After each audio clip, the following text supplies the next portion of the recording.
So somebody told you need to go to probate. What is that? And here's what you need to know.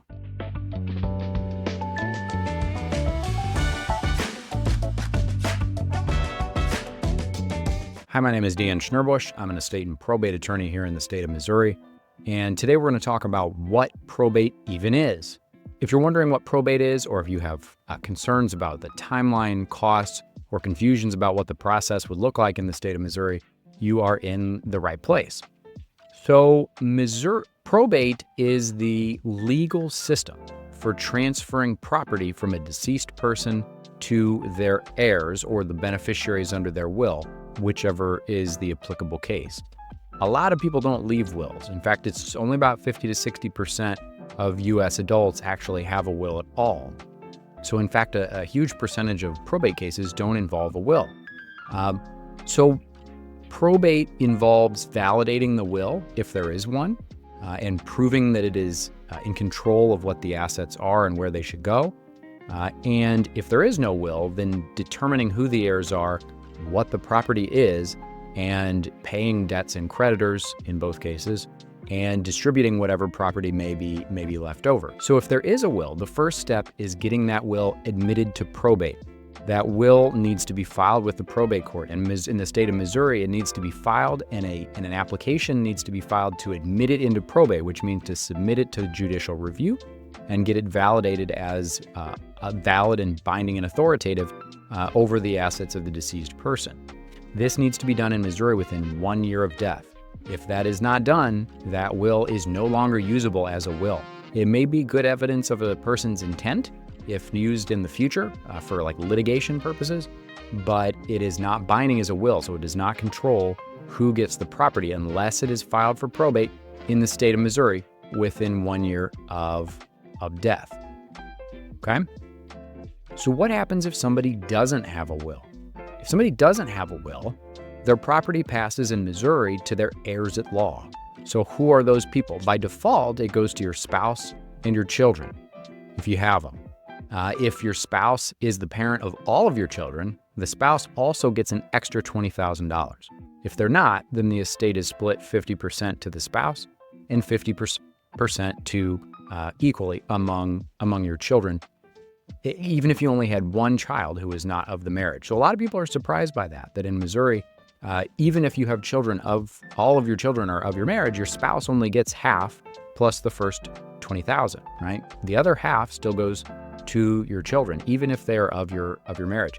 If you don't have a spouse or children, or if your deceased loved one didn't have any spouse or children, it could go to their descendants. So if a child passed away, it could go to their grandkids, and so on and so forth. The point that a lot of people get confused about is that just because somebody dies, that doesn't mean that they're disinherited, right? So if you have, let's say you have 4 kids and one of them dies, they are not disinherited if they left their own children, right?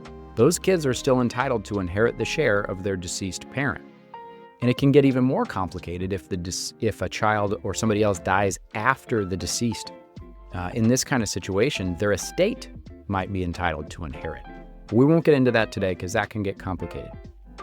But if you don't have, if the deceased person didn't have any descendants, didn't have a spouse, then it goes out to so-called collateral kin. So your siblings and your parents equally in the state of Missouri. So parents and siblings are treated equally, or their descendants.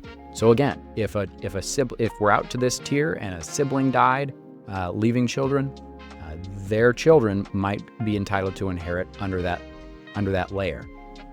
If the deceased person didn't have any siblings, parents, or their descendants, then it goes out to grandparents and their descendants, and so on. And only if all of these layers keep failing out to the 9th degree of consanguinity or 9th degree relative, only if that happens, then, and there's nobody, then it goes over to, if you had a predeceased spouse, it will go over to your spouse's relatives and heirs.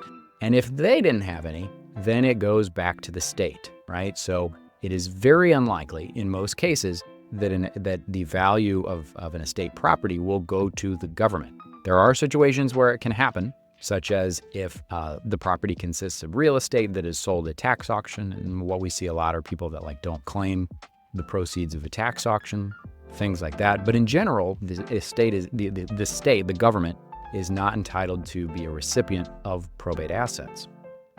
So when is probate required?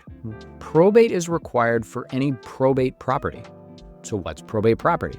Probate property is any property that is left in the name of the deceased person that has nowhere else to go. And what do I mean by has nowhere else to go? I mean that there's no joint ownership that automatically transfers. There's no transfer on deaths that automatically transfer. There's no trust that details what should happen after they pass away, okay? There's just no other automatic mechanism for transferring that property. It's stuck in their name. Usually we find out about this because somebody either got a call from the mortgage company or from the bank, and they're not able to access the account records. They're not able to get information about the account. For some reason, somebody has told them that they need to go to probate. So this is kind of the most common cue as to when that sort of thing can happen.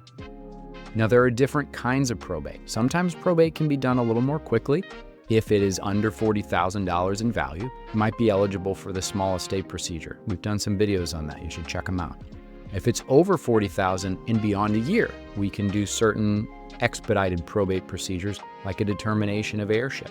And we've done videos on those as well. If it's within a year of death and the value is over $40,000, we're looking at a full traditional probate administration, right? Those are typically last anywhere from 9 months to a year. Now, what are common kinds of property that don't have to go to probate? As I mentioned, you may be able to kind of figure this out by kind of inference that jointly owned property with rights of survivorship does not have to go to probate. So if you have, let's say you have multiple owners on a piece of real estate, that property, if it's held as joint tenants with right of survivorship, will pass to the other joint owners when one of the owners dies. And that happens automatically. It doesn't have to go through probate. The most common situation you see this is actually between spouses. So in Missouri, when spouses co-own property, typically that is held as what's called tenants by the entirety. And this is very similar to joint tenancy with right of survivorship, except that you add marriage, right? When married couples acquire property together, bank accounts, real estate, cars, things like that, they typically take it as tenants by the entirety, right? Special kind of property ownership that carries with it rights of survivorship. And that's why if you die and your spouse survives, that's why they don't have to go to probate in many cases, because if you own your car jointly with them, your house jointly with them, their bank account jointly with them, in most cases, those assets are sliding automatically over to the spouse, even if you don't have a beneficiary set naming your spouse. If you own it together, typically they will own it as joint tenants, as tenants by the entirety. Another interesting fact about tenants by the entirety is it protects the asset from the debts of anyone's spouse. Now, that's more of a planning issue, but something worth putting a pin in, right? Other property that does not have to go through probate. Retirement plans that have a beneficiary set. Those don't have to go through probate in most cases. Transfer on death accounts. So if you have a bank account or a brokerage account with a transfer on death or a TOD or a POD set or payable on death, those accounts don't need to go through probate either. Life insurance typically does not need to go through probate, assuming it has a beneficiary set. Sometimes this can get complicated if the decedent had policies that they owned, but somebody else is a beneficiary. Those kind of policies can sometimes need to go to probate. It really depends on how the policy is worded. The other kind of property that does not need to go to probate in most cases is property that's held in a trust, typically a revocable living trust, but there are other kinds of trusts as well. But generally speaking, property in a trust does not need to go to probate. Instead, it transfers under the terms of the trust document, okay? That's why trusts are often so popular a planning tool in order to avoid going to probate, okay? So let's talk about some frequently asked questions about Missouri probate. How long does it take? Depends on the kind of probate. In a small estate case where it's under $40,000, we can often see those resolved in as little as 6 to 8 weeks. Sometimes sooner, sometimes longer, depends on the county, depends on the judge, depends on how complete the filing is. If the assets exceed $40,000, but it's been over a year since death, we're typically looking at 8 to 10 weeks. In those cases, we have to publish notice in the newspaper and have a court hearing. In a full probate administration, we're typically looking at 9 months to a year. It's a longer process, In many cases, you can still do things with the assets during that period, but it's often a good idea to just leave that stuff alone. If you got to do a transaction, leave it in the estate account. It's usually best to keep that money in the estate, especially if it's a supervised estate, until the end of probate. So that's one of the reasons that people like to try and avoid probate wherever possible, is just because in a full administration, it can take a long time before you can get access to your inheritance. All right. Another frequently asked question relates to important time limits. For one, again, as I mentioned, a will, in order to be effective as a will, needs to be filed and admitted to probate within 1 year of the death of the deceased person in the state of Missouri. In most cases, creditors have 6 months from the date of publication of the notice of letters of administration. So letters of administration, or letters testamentary if there's a will, are the document that the court gives you when probate is formally opened in a full administration case. When that happens, the court will tell you to publish notice in the newspaper, and that starts a 6-month clock in the state of Missouri.